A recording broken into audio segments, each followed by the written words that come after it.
It's 2 after the hour. Maybe let's just get started.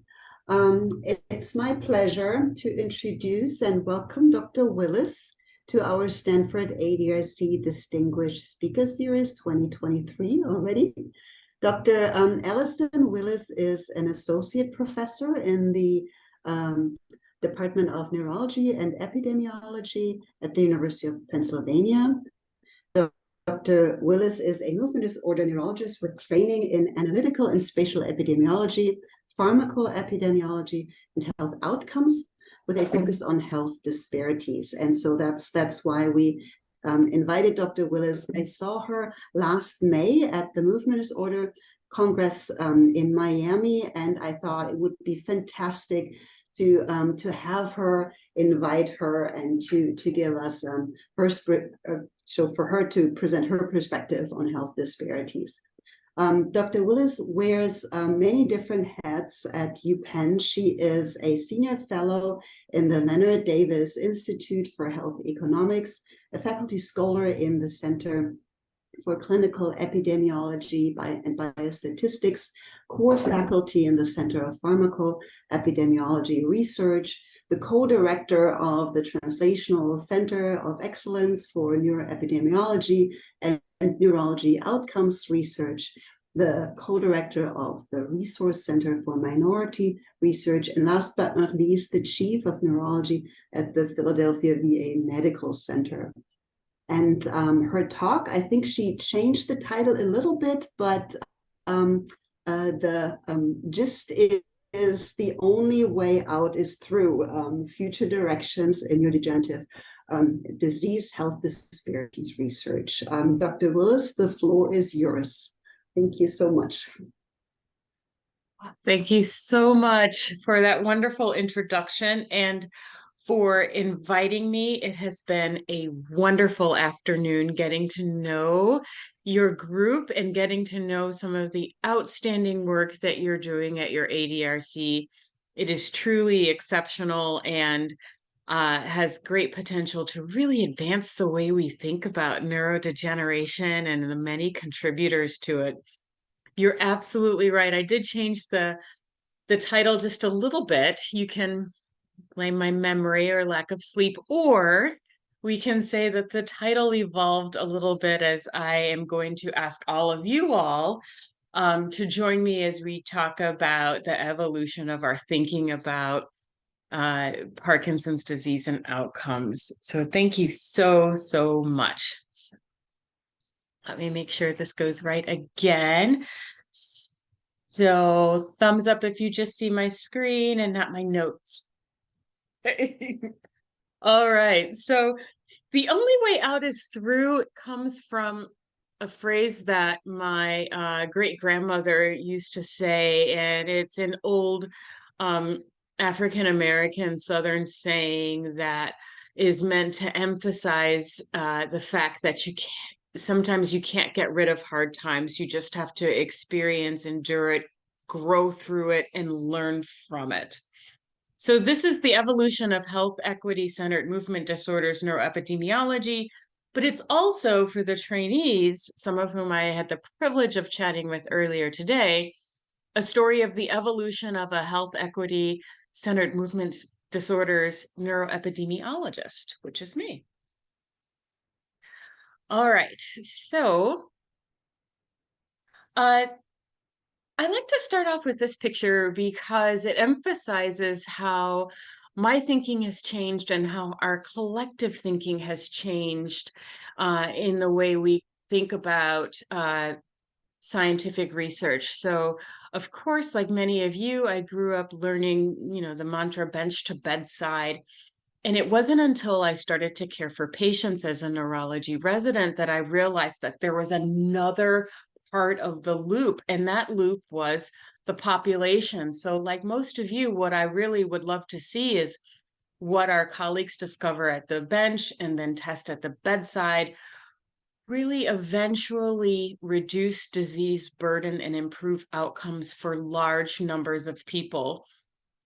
And this picture highlights the fact that bench to bedside seems like a one-way a one-way direction or a one-way relationship, but it isn't really. So for people who are cross-trained like myself, research as a practicing neurologist can start at the bedside or start at the population level and then flow back to hypotheses that I share with my colleagues who are doing fundamental T0 research. So you can be uniquely trained to work in a repeating loop. And I think, especially in the areas of neurodegeneration, we represent a population of scientists who appreciate this repeating loop and are now focusing on it more than ever. All right. So, as we're thinking about the bench to bedside loop, another way of representing that relationship is to think in a circle.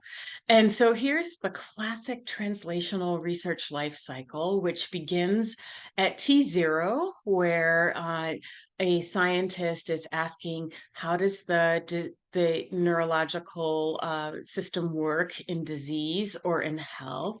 And that leads to asking questions about whether a solution we identify in the laboratory using data from humans or data from animal models, whether that information or that solution could work to better diagnose or treat or prevent or predict a disease.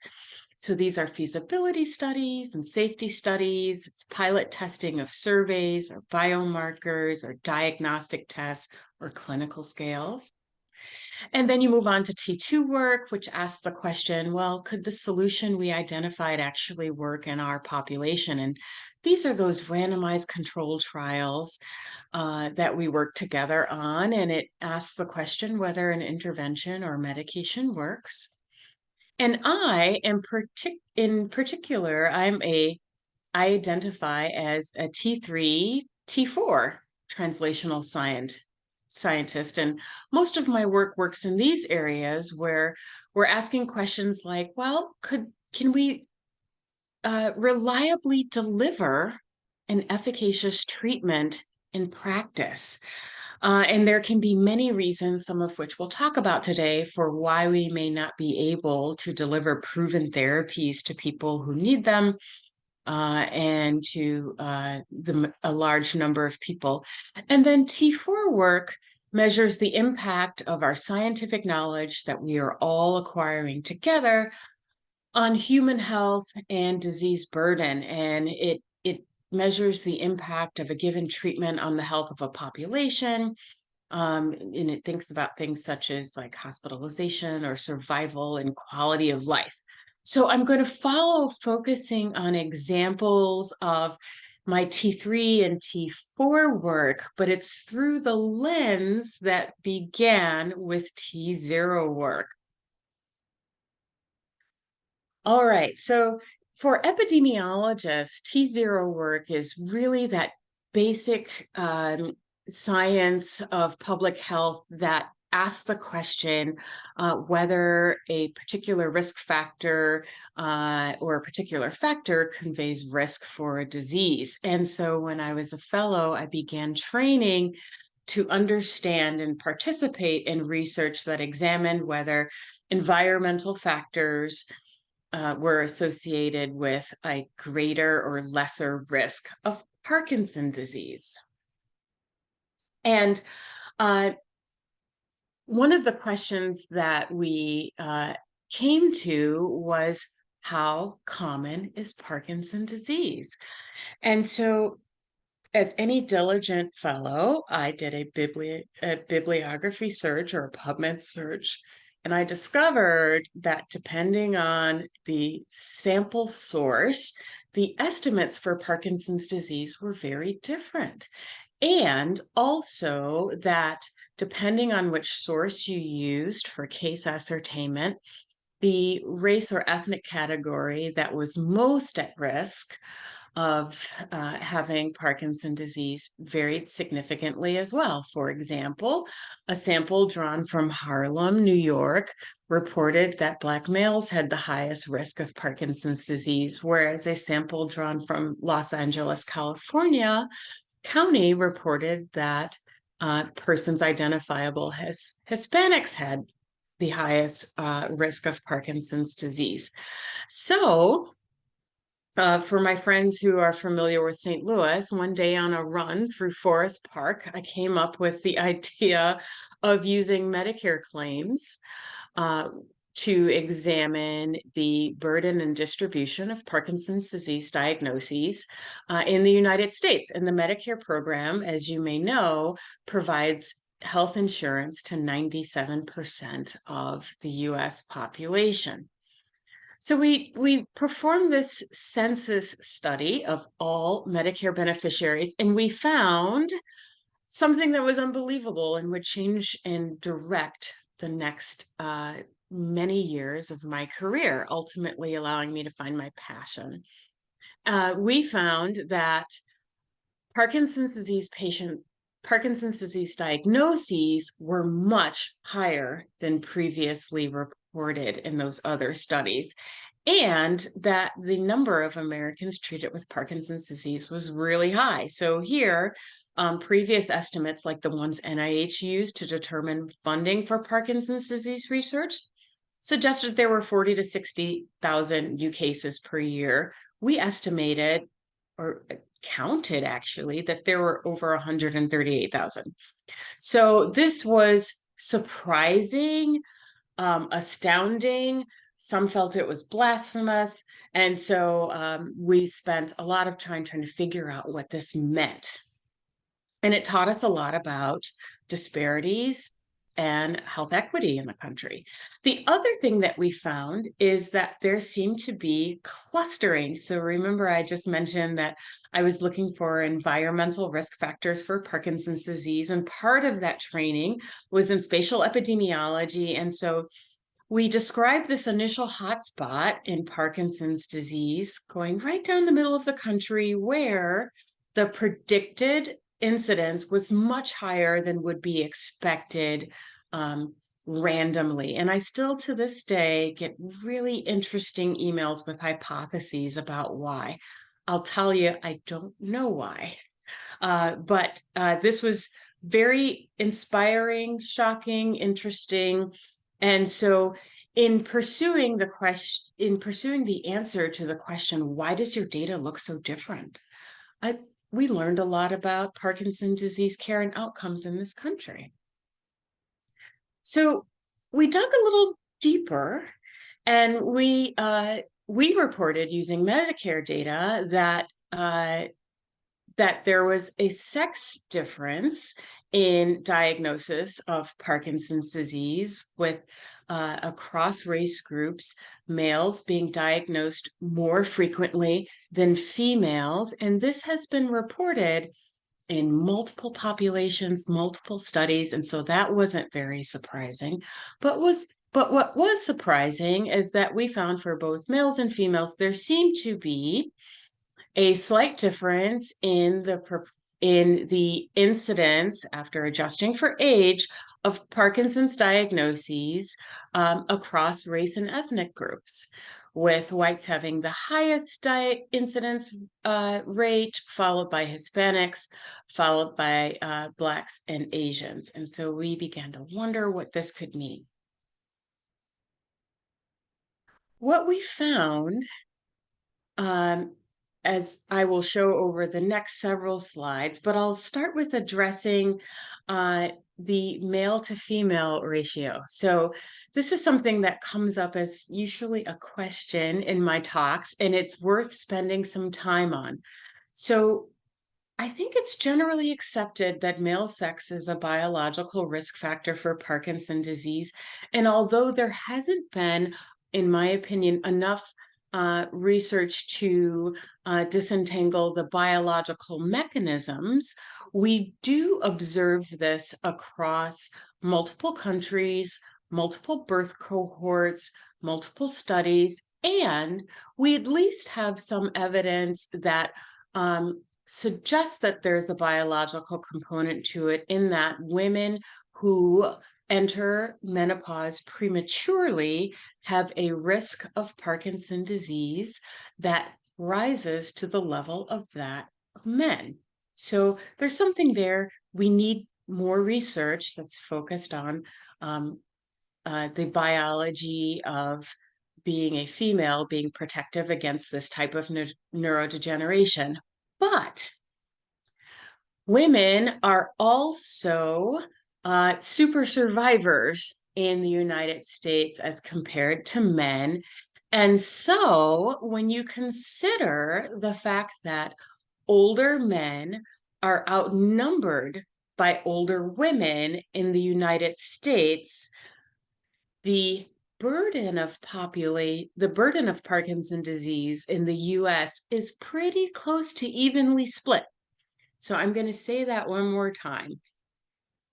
Even though men have a greater risk of Parkinson's disease, there are so many more women surviving to the age at which they could develop and be diagnosed with Parkinson's disease than men, that if you were to put all the people with Parkinson's disease in a room, you would have almost an even number of men and women in this country. That's important when we are thinking about how we approach Parkinson's disease care. That's important when we think about how our clinical trial populations may differ from what is actually representative of the people who have the disease in this country. And if you think about it in that way, we should have half of our clinical trials being consisting of women uh, versus men. And the biological difference in Parkinson's disease risk is not a sufficient explanation for why our clinical or observational studies are overwhelmingly men. All right, so let's talk about what we learned about disparities in Parkinson's disease care and outcome. Again, starting to begin to answer questions about why we may see so many women diagnosed with Parkinson's disease in the country, but not in our trials, and why our academic movement disorder centers don't reflect what we see in these large population-based data sets. So as I mentioned before, some of my T3 work started to begin to examine whether there are disparities in care. And so the question that I asked myself is something that's pretty fundamental, which is, why does my patient population in my academic medical center look so different from what this Medicare data is telling me exists in the Medicare census or in the Medicare universe? And so if we think about all of the things that are required for someone to get care in an academic center, we can start to think about the reasons why our academic center populations may look so different from what's really out there. Let's take a look here. So one of the things we noticed early on is that everyone had a different path to see me in an academic center at WashU in St. Louis. And we asked the question, not only how often are Parkinson's disease patients seeing movement disorder specialists, but let's get even more basic. How often are Parkinson's disease specialists seeing neurologists? And this whole series of studies were not only informed by some of the research I just showed you, but by a patient encounter. So I mentioned that I'm a practicing movement disorder specialist. And one day I had a woman come to see me in clinic as the most junior fellow. And she was a woman who was living in rural Missouri. And she said, "I've waited so long. I am so grateful to see you. You don't know what I've been through to get here to see you." And I said, "Please tell me, what have you been through to get here to see me?" And she said, "Well, I live in the middle of the state. There are no neurologists where I live. I'd have to drive 4 hours in either direction to see a movement disorder specialist. I could have either come to Barnes, WashU, where you are, or I could have driven to Indiana University or I could have driven to Kansas City. And so she said, it is so hard for my family, as a family of farmers, to afford the 4-hour drive, the time off from the farm, plus the overnight stay that was required for your 8 a.m. new patient appointment, that we had to have a fundraiser at my church to afford all of that. And that struck me and stuck with me. And I wondered, how often are people diagnosed with Parkinson's never coming to our attention? And does that explain the differences that we see? So we asked that question. And what we found was that 4 years after diagnosis, only about half of newly diagnosed Parkinson's disease patients were receiving neurologist care. Now, put aside for a moment the fact that neurologist care is recommended for Parkinson's disease, that if you have cancer, you can't see a primary care physician for cancer, you have to see an oncologist, and specialty requirements like that exist for many conditions, not yet for PD. It probably should be. That's something for us to work with in terms of advocacy for our specialty, but only about half. And I know what you're thinking. Well, okay, only about half. We did see that a larger proportion of males, a larger proportion of persons identified as white, and a larger proportion of younger people were referred to neurologists. The other people were cared for by their primary care physician or a geriatrician. Now, that's important only if neurologist care really matters. And of course, I know it matters and you know it matters, but we had to prove that it matters.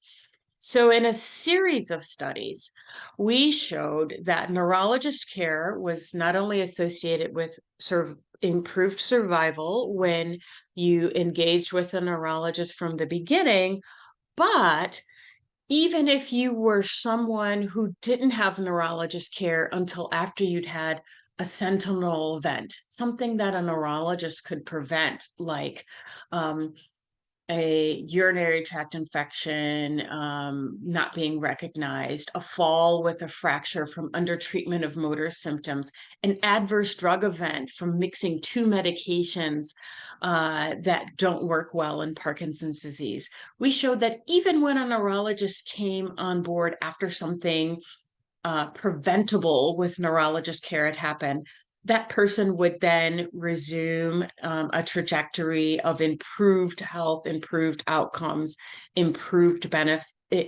outcomes as we could measure using Medicare claims in terms of hospitalizations, injuries, nursing home placement, and death. So we began to wonder more about what kind of care disparities could exist. So we know that there's a disparity in specialty care, and that's probably influencing what people even present to our office to be approached for engagement and inclusion in clinical and observational studies. We then ask the question, okay, that's basic care. See a neurologist, get started on a medication, receive counseling for exercise. What about advanced care? So I had the privilege of training in like the heyday of deep brain stimulation being recognized as a safe and highly effective treatment for Parkinson's disease with motor fluctuations. And so we asked the question, who receives DBS and who doesn't, and what might the patterns of DBS use tell us about disparities in Parkinson's disease? And what we found was that as compared to PD patients who were described as white, persons who were Black or Asian had a much lower odds of receiving deep brain stimulation, and patients who were older had a much lower odds of receiving DBS. Now, put aside these adjusted odds ratios include things like comorbid disease burden, whether there was comorbid diagnoses of dementia, which would make DBS less safe or effective. It included area measures like how many neurologists were in their county. And we then followed this with stratified or hierarchical analyses, which showed that if you were a person who was receiving your PD care from a practice that was half or majority minority serving, you were less likely to receive DBS regardless of what your individual race or ethnic descriptor was. We also found here that women were uniformly less likely to receive DBS. That was something that had been reported in other studies. We started to think about that a little more. And what resulted was a series of studies about sex disparities in Parkinson's disease care. So remember I said that if you were to put all of the people in this country over the age of 65 who are carrying a diagnosis of Parkinson's disease and being actively treated for it, you would find that that room contained almost equal numbers of men and women. Yet, women with Parkinson's disease are less likely to visit any kind of physician on an annual basis, also less likely to ever have a visit with a neurologist. They're more likely to be placed in a skilled nursing or long-term care facility. They're less likely to receive surgical therapies for Parkinson's, which I hinted at on the other slide, even though research shows that they have greater gains in quality of life when they receive it and have a higher prevalence of DBS qualifying motor fluctuations and dyskinesias at lower doses of levodopa. Women with Parkinson's disease are more likely to receive potentially inappropriate medication combinations. Those, I'll talk about this a little more in a few slides, but those are medications that we have plenty of evidence to tell us that you probably shouldn't use them in someone with Parkinson's disease. They are less likely to participate in research, which I think we all know, but shockingly, in a survey of women who were receiving care at Parkinson's disease centers of excellence across the country, we surveyed them and said, what would make you participate in research? We've noticed women are less likely to participate in Parkinson's disease research, even though they're coming to Parkinson's disease research centers. We gave them scenarios, and what we were expecting to find is that women would say, well, I'm less interested in participating in a research study that involves a drug that might increase my risk of cancer, or that may involve a lumbar puncture, or that may involve a DAT scan. But the overwhelming response that we got from these women who had been going to academic specialty centers such as ours was, I've never been asked. I would have participated in this genetic study, this interventional study of an IV medication. I would have participated and agreed to lumbar punctures and DAT scans and all of the things that you were asking. I myself have never been approached to participate in research, save for this survey study that you just sent me. All right. So we learned a lot about sex disparities, and we learned about some of the potential drivers of sex disparities in Parkinson's disease research and in representation in our clinics. I began to wonder about some of the other downstream effects. And this is where I not only became passionate about health disparities, but also about drug-drug and drug disease interactions. And so to my junior level colleagues here, it is always beneficial to have at least a couple of skill sets that are complementary, but not overlapping. And when my kids were young, there was this famous show called Yo Gabba Gabba, and the guy who looks a lot like my husband would call it a cool trick. So one of my passions, and also a cool trick, involved developing skills in pharmacoepidemiology research, which lends itself nicely to big data research. I combine the two for the study that I'm showing here. So when I accepted a faculty position at the University of Pennsylvania after being awarded a K-23 from NINDS to pursue investigations of health disparities in Parkinson's disease populations, I became passionate about pharmacoepidemiology and the concept of drug-drug and drug-disease interactions. And so that cross-training and cross-appointment opened my eyes to questions that I wouldn't have otherwise studied, just the same way that I think in talking with you guys today, that your collaboration with AD and PD, you might open each other's eyes to questions that we traditionally don't pursue in either neurodegenerative silo. So this is a good example of how the cross-training in analytical epidemiology or T0 epidemiology and population health came together. So again, in this case, I was inspired by a patient interaction. So I was referred a patient for consultation for end-stage PD.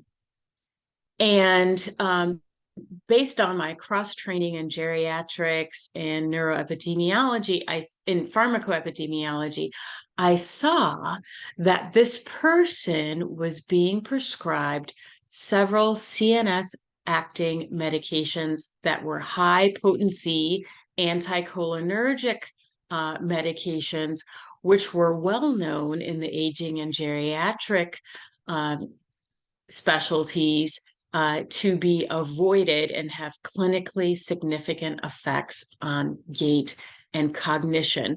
But these were not as well known in Parkinson's disease care and research. So using my cross-training and cross-membership in those communities allowed me to think of a couple of ways to help her. And so I slowly weaned her off of the medications that I thought may have been impacting her gait and causing measurable cognitive difficulty, such that she appeared to have substantial cognitive impairment and had maybe been labeled as clinically demented, and stopped her hallucinations, her delusions, her gait improved. And that got me to start thinking about drug disease interactions, particularly since Parkinson's disease is one that has chemical signatures of dopamine deficiency and cholinergic neuron deficiency. And so we asked the question, how many Parkinson's disease patients are like this one, where they're coming in with clinical dementia by diagnosis or advanced PD by diagnosis and are determined to be ineligible for trials, or just advanced and in needing of respite or end-stage disease care? How much of that is attributable to drug disease interactions? We limited our analyses to people who were diagnosed with dementia and we're taking an acetylcholinesterase inhibitors or a cognitive enhancing medication. So we wanted to really make sure that someone really believed this person had dementia. And so we asked ourselves what proportion of those people were taking a medication or a combination of medications that had such a high number or high potency anticholinergic potential from other medications that it could either cancel out the acetylcholinesterase inhibitor activity or benefit, or be actually causing the cognitive deficits that were then being chased with the diagnosis of dementia and acetylcholinesterase prescription. What we found still bothers me because we haven't solved it yet. We found that half of Parkinson's disease patients were receiving a high potency, not low or mid, but high potency on the list of medications you should never use in someone at risk of Parkinson's disease, given that there are therapeutic alternatives without that side effect. And 45% of PD patients were taking two medications with opposite effects. So they're taking a medication for high blood pressure and for low blood pressure at the same time, or they're taking a medication that raises your blood sugar and lowers your blood sugar at the same time every day.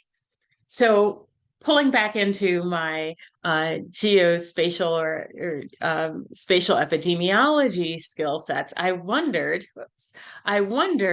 if there was clustering of this, what I called a never event, giving two medications that oppose each other. You should never do that. And what I saw was there was great opportunity to think about neurological education, teleneurology, the presence of neurology, and how we think and teach and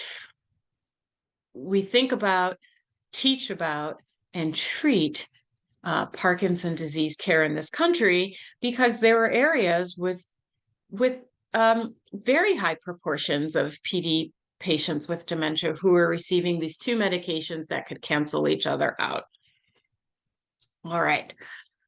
So going back to the original question that inspired the evolution of my research programs, and also some of the work that I presented just now on disparities and outcomes. We went back and asked the question again. So how do we reconcile that higher number? How do we reconcile that we found a suggestion that Parkinson's disease burden was much higher than we thought? And so, the only way out is through, but you don't want to go through by yourself. And so we assembled a consortium of neuroepidemiologists, including some neuroepi docs that you all know and work with on the the West Coast. And so we decided to look at our diagnosis and case ascertainment methods together and come up with harmonized estimates. And in doing so, figure out why we may have gotten such different numbers.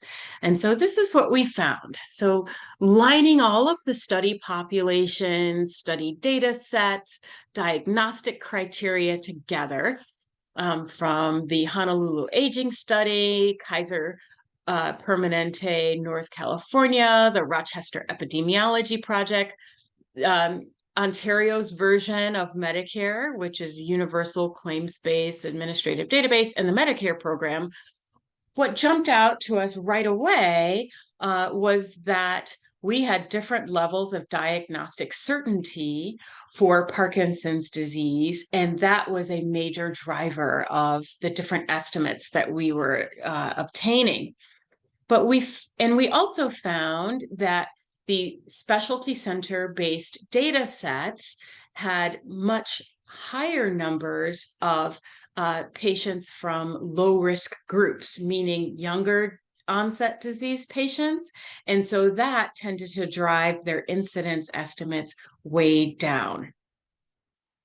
We found that when you age stratify, when you consider that age is the driving risk factor for Parkinson's, that Medicare claims data and some of these other studies line up a lot better than earlier data had suggested. So when you consider people who are the same age and you are not infusing your incidence and prevalence estimates with large numbers of people from low risk, younger age groups, they line up pretty well. We did the same thing, repeated our studies in a harmonized way for incidence. And we found that heat map, that cluster, those hotspots were still there. I still don't know what they mean. And we also found something else, which is really interesting and kind of drives home the point that I'm hoping to make with these studies, which is that diagnostic and case ascertainment and population representativeness can really influence what you present as truth in the universe. And that's evident here. So we found that for the studies, like these lower studies here, this is incidence per 100,000 person years. These are the two database, the Ontario and Medicare studies, Ontario and Medicare-based studies. This is the KPNC in women, KPNC in males, and the Haas only included men. So what you see here is that it appears as though incidence drops in older age groups, which inspired many of us to think that there was a threshold age for developing Parkinson's. And if you didn't develop it, then you were somehow resilient against it or protected against it. But what we found out when we dug deeper was something else. And that was the diagnostic criteria in those other studies excluded anyone who had any hint of cognitive deficit. And it required that that person present and continue to present to the academic medical center at a very advanced age. So let's think about what that could mean. If you're an older adult who has bad diabetes, but Parkinson's, and you have physical difficulty getting to an academic medical center, you wouldn't be counted. It's as though your Parkinson's didn't exist.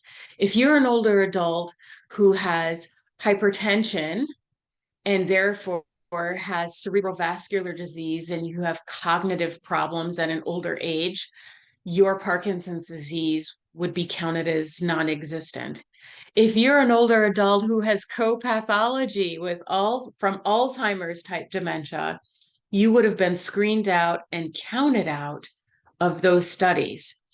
And what that means is that there are groups that had been underrepresented in Parkinson's disease epidemiology research.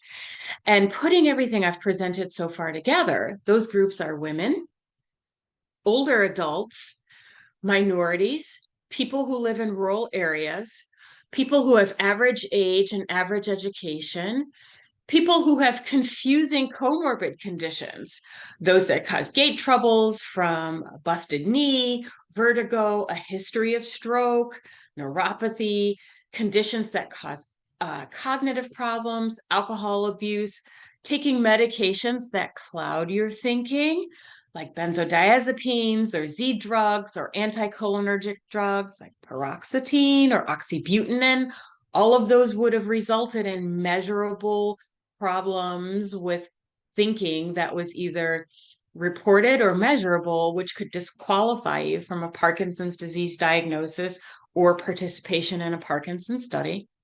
And then let's not forget the social risk factors, all of the things that can lead to some of those comorbid conditions, such as living in a neurologist desert, not having English as your first language, having a caregiver to bring you to appointments if you are physically disabled by your motor or non-motor symptoms or your comorbid diseases, your cultural beliefs about illness, tolerance for PD symptoms, those patients who say, I'm doing great, doc, and you look at them and their UPDRS score is much higher than I'm doing great would suggest.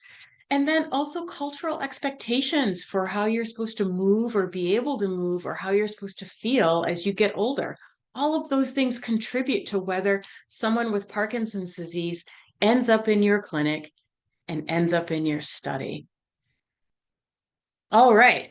So I think we came up with an answer. So we put all of our data together. We all worked together. We opened our minds and opened our discussions about what could result in technical terms, misclassification of outcome or misclassification of exposure.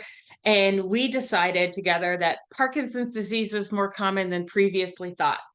And so we recently published this data, and we have proposed new incidence estimates. We think that there are at least 90 new thousand PD cases per year.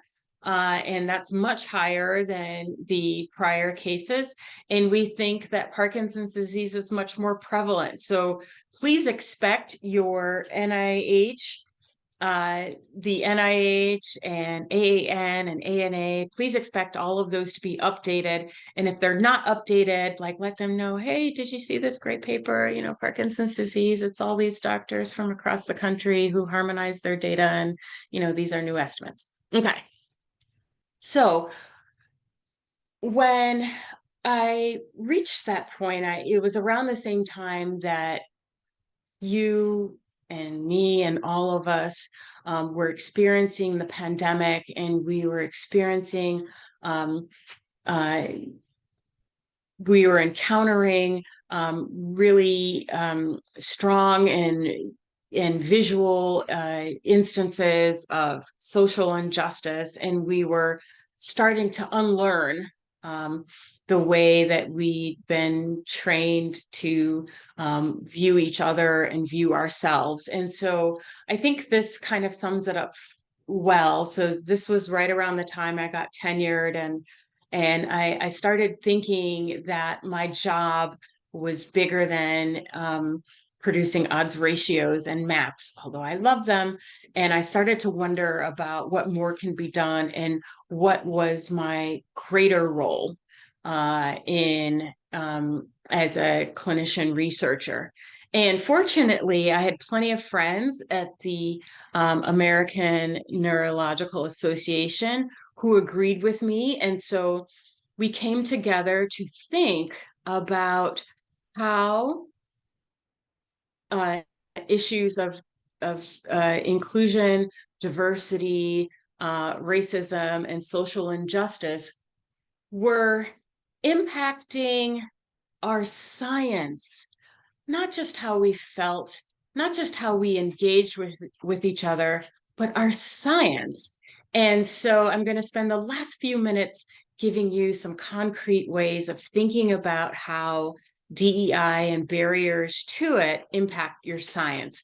So I'm going to talk mostly about priority one, which is addressing and understanding the effects of racism and social determinants of health in neurological disease and how we measure it.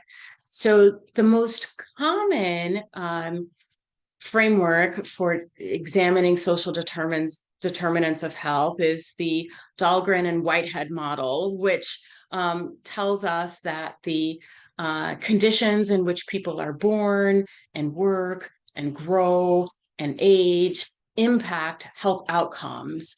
And so these circumstances are shaped by distribution of money and power at the individual, community, society, and global levels. And so this is the commonly shown framework for this. There are several others that are evolving and excellent, but this is the classic one.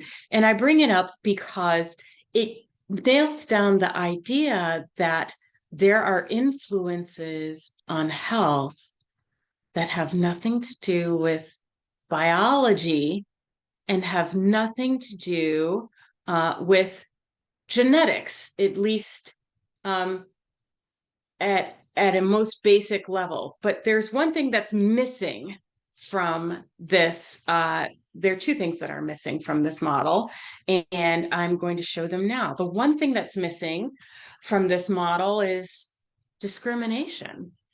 And so if you connect with and have people in your life who are from diverse backgrounds, they will maybe tell you stories of how they are still discriminated against on a daily or near daily basis. And that discrimination, whether intentional or not, puts many barriers in our path to doing simple things like buying a home, getting a job, getting a bank loan, being promoted, hailing a taxi, being perceived as a threat, but it can also influence our research and whether we are offered basic care. I'm sorry, I don't know why this is jumping. Whether we are offered basic care, specialist care, whether we're invited to be in a study, whether we ever get that coveted add-on appointment that we all like to offer our friends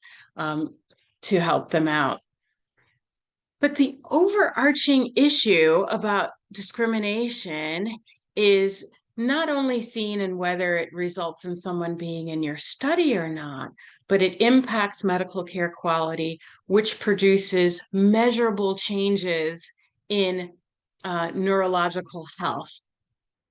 And the other thing that the Dahlgren and Whitehead model doesn't consider is racism.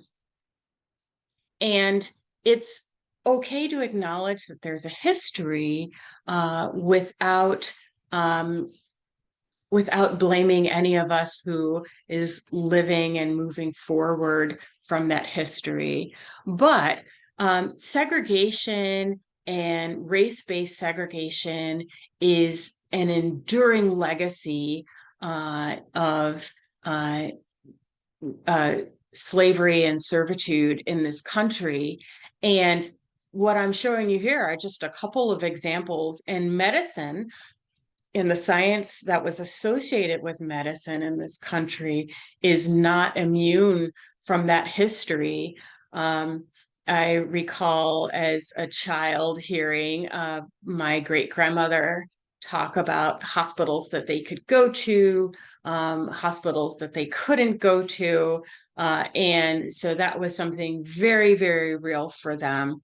It exists still to this day in a much more subtle way. And this is my opinion, but we need to start thinking about why.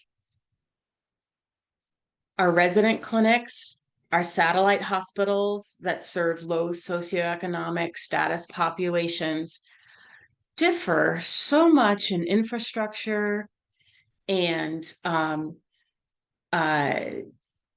processes that are available, and whether there's a social worker on staff, whether there is an in-person consult available. We have to think about how we offer different levels of service to people based on income, and how that is uniformly measurable across academic centers, across subspecialties. Now, I understand that there were financial incentives for separating private pay patients from Medicaid patients. I understand that that exists, but at this point in our shared history, maybe we can agree that continuing to do that requires leadership initiative and could be viewed as a leadership decision, especially when there's so much momentum to dismantle that kind of structural inequality that disproportionately affects people who are from low SES strata in a negative way. So going back, I said I would finish, I'm right on time. I said I would finish with some really practical recommendations for how you can reduce bias in your scientific research, reduce bias in your studies that could be coming from social determinants of health impacting your research. So here are some basic things. Number one, use a research framework for studying and interpreting disparities. Both the NIA and the NIMDS have research frameworks for thinking about how health disparities may influence your study design and your patient recruitment and data collection. Spend some time with a colleague who works in the health disparities realm to get his or her opinion about how that framework is applicable to your study question. And I promise that it can be applied to every type of research, from an intervention or observational study all the way to a basic science study or a mouse or animal model study. And if you're not sure how to do that, or you can't find someone, please email me. I will sit down and talk with you about how to apply a research framework for considering health disparities in your experimental design. I will talk to you about that and help you think through it.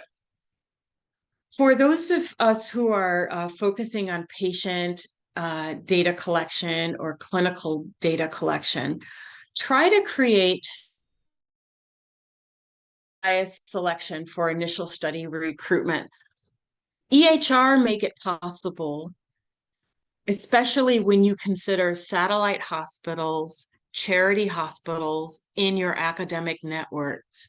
That person who is receiving charity care at a satellite hospital should have the same blazing fast pipeline with the add-on appointment to your center as the VIP email that you get or the text that you get. And if that's not happening, think about ways to make that happen. The other thing you should do is include patient populations in all stages of research planning. So the first time I did this, I was stunned at how many patient important questions did not seem that important to me. And as I examined the reasons for the disconnect, I also discovered reasons that explain differential participation and differential interest in clinical studies. So if you want to attract, recruit, and retain a diverse study population, you have to ask patients from the population you're interested in, before you write the protocol, what would you want to get out of this? What interests them will stun you. And then you have to include those outcomes in your study design. You have to respect, uplift, and value them, sometimes for the first time in their experience with a healthcare provider. You have to show them that what they want and what has meaning to them has value. Next, and this is the last slide, you should begin collecting data on social determinants of health in clinical practice, and definitely in observational studies. So you know how you see those social determinants of health buttons and you slide right past them? This is a leadership decision. There should be mandated reporting and inclusion of social determinants of health data, because that is going to impact clinical decline, measurable outcomes in your data sets more than you imagine, and maybe more than the prescribing that you're doing. Only by collecting social determinants of health data might you realize that you are losing patients who can't afford the medications that you're prescribing, or that you're having confounding or bias from poor management of other comorbid diseases. For trials of new care models, you should evaluate the effects of that new care model on the current disparities in care outcomes as a primary trial outcome. A new care model or new intervention that's deployed in a clinical setting, if it doesn't also reduce disparities in that outcome, I think we can comfortably say, or at least I can comfortably say, it should not be a model that should be advanced without further refinement. We want to reduce outcomes, we want to improve outcomes, but any intervention that doesn't also reduce outcome disparities, I'll say it again, is not an outcome that's worth advancing. Sorry. Let me see here. Let me do the last one. New share. Sorry about that. I've got a jiggly I guess, a jiggly thing. Why don't I stop sharing and I'll tell you the last one. Okay. The very last one is, and I've touched on it, think deeply, openly, with curiosity, respect for yourselves, and respect for others.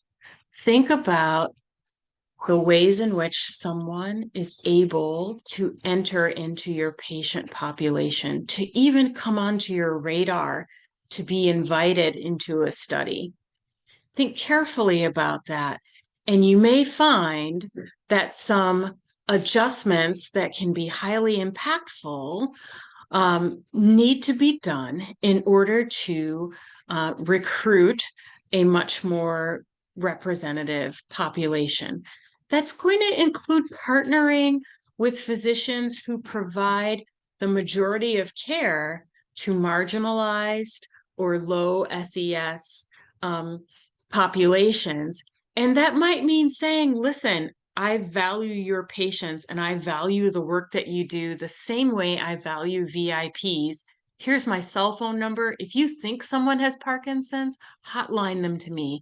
I will give them the same care that I give the board of directors father. I will give them the same care that I give one of my physician colleagues, but it might require rewriting the relationships that those physicians have had with us. And that's where I'll stop. I'm sorry that my mouse was jumping. I don't know what that was. Maybe glitch in the matrix. But I'll stop here and I'm happy to answer any questions. I'm sorry I went a moment or two over. I'll put my email in the chat in case you guys have to scoot and you want to ask a question later. Yeah, wonderful. Thank you so much, Dr. Willis. That was a fantastic talk, as I had expected. And I'll take you on for a consultation on health disparities for my next R01. Done. It's a date. It's a date. Good. It's a date. Moving forward together is all that matters. Good. Are there any pressing questions? We are already past 4 o'clock, but maybe one or two in case. Oh, thanks, Tammy. I will say that the ANA is piloting supplemental funding for translational neuroscientists. So those T0 and T1, my colleagues who use animal models and answer fundamental questions about the neurological system and health and disease, we are working to provide funding for you to perform additional experiments that will consider or recreate social determinants of health and see how they impact your findings. So thinking about environmental determinants, thinking about stress, thinking about lower quality healthcare, and we will help you figure out a way to model that in your experiments to produce additional data on things like what happens if, you know, the traumatic stimulus doesn't end. What if your neurotoxin is also accompanied by poor basic healthcare or poor basic health? What does the pathology look like then? So we will be on the lookout. We will be offering research funding for colleagues to start to think about and help us all learn together. So I'm inspired, but Keon Eunice has a question. Yes. Oh, yeah. Thank you. Thank you so much for the really wonderful talk. I was wondering if you could talk a little bit about the challenges of using EHR data. I find it to be a little messy. You know, medications are sometimes not, you know, reconciled, and they're there while the patients are not taking them. So how do you factor all that in? Yeah.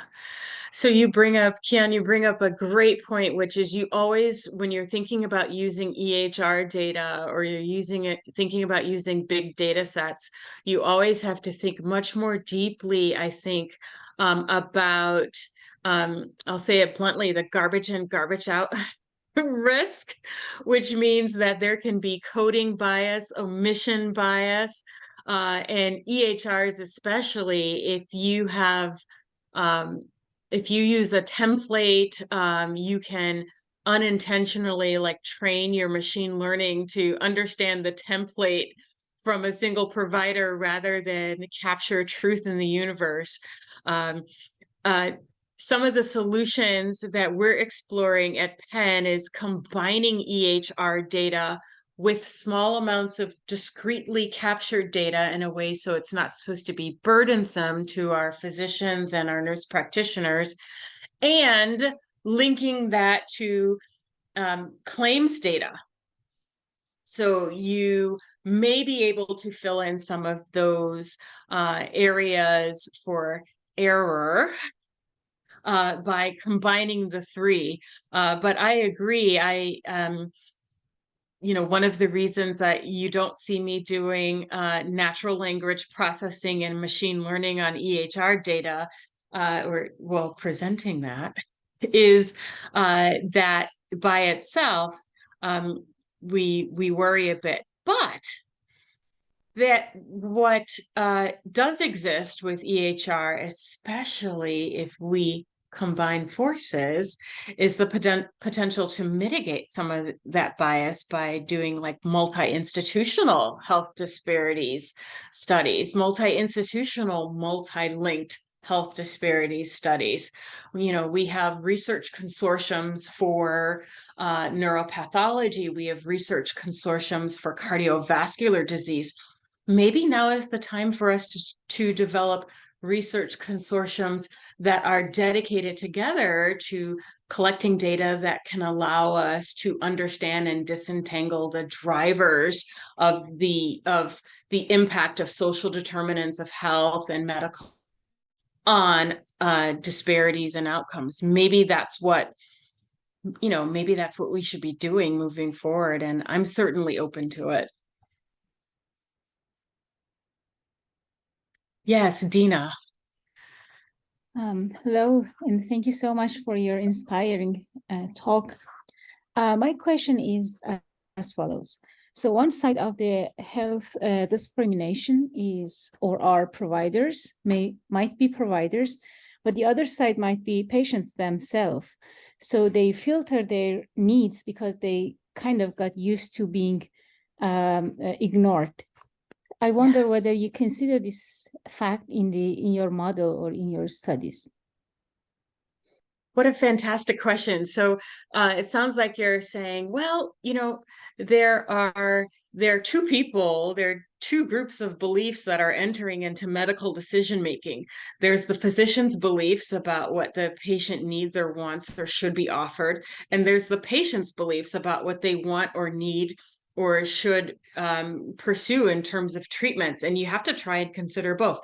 That's exactly one of the reasons why we're thinking about more multi-linked data sets to try and get at the patient side of medical decision-making, but then still be able to use data on a physician and every person they've seen that year to be able to say, is there a pattern here? Do you routinely give one treatment to one type of person and another treatment to another type of person? And I think we're going to need to be able to look openly and with curiosity rather than judgment, look at the patterns from both sides. But as a Black woman, I can tell you that I personally have experienced many older family members who didn't present to physicians in a timely manner because they were concerned that their symptoms would be ignored, or they had different expectations for how they were supposed to feel, look, and move as they got older. They expected disease rather than demanded health. And on the other hand, I had, most strikingly and recently, I had a cousin who had a brain tumor, and it was misdiagnosed as a psychiatric condition until I FaceTimed with her one day, and I said, "You're face is uneven. What is that? And it was, she had a tumor in her bone here that was pushing her eye out and had been in many doctors. So, there are lots of potential scenarios that one can think of and ways to consider how we can work together to do a better job of capturing and caring for someone, no matter how they arrive to us and no matter what their journey in life has been. So I see Carla has a question here. In addition to your recommendations you mentioned at the end of your presentation, are there other specific recommendations on how to include social determinants of health for the design of clinical trials? Oh, Carla, I can't believe you stayed up. I told you to go to bed. I would love to talk to you more. Oh, thank you. I'd love to talk to you more about specific recommendations. I think that I or one of my colleagues with similar training could give very specific recommendations based on your trial objective and your outcomes. So really feel free to reach out to us and we can take a look together. I'm not a trialist, so I won't steal your work, but I'm absolutely happy to help you think about what specific social determinants of health might be the most helpful for the outcomes that you're measuring in your clinical trial. Perfect. Thank you. Okay. All right. Well, it seems like everybody's getting ready to go and finish off their afternoon. Please, I put my email in the chat. Please feel free to reach out to me if you have any questions down the line. And thank you again for a really fantastic afternoon. I'm really inspired by the work that you're doing together. Yeah, thank you so much. Dr. Yeah, we were really excited to have you throughout the day on individual Zoom calls, but also your presentation. And I'm hoping this has sparked some new ideas and hopefully some collaborations in the future. Oh, I hope so too. Okay. All right. All right. Take care, Bye-bye. everyone. Thank you. Thank you. All right. Bye-bye. Bye. Yeah.